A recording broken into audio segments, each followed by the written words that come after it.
Kirchhoff's voltage law or KVL states that the algebraic sum of all voltages around any closed loop in a circuit is equal to 0. This is a direct consequence of energy conservation. Energy supplied by sources must be fully absorbed by the elements in the loop.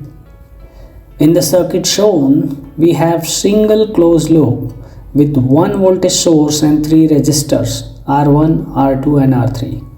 A current I flows clockwise through the loop. Starting at the voltage source, we see a voltage gain denoted as V source. As we move through the loop in the direction of current, each resistor causes a voltage drop. These drops are labeled as VR1, VR2 and VR3. Applying KVL, we sum all voltage changes around the loop. A voltage rise is taken as positive and voltage drops are taken as negative. This gives the equation V source minus VR1 minus VR2 minus VR3 equals 0. Rearranging, we get V source equals VR1 plus VR2 plus VR3.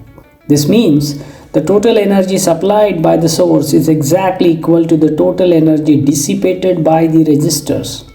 Each voltage drop across a resistor can be calculated using Ohm's law.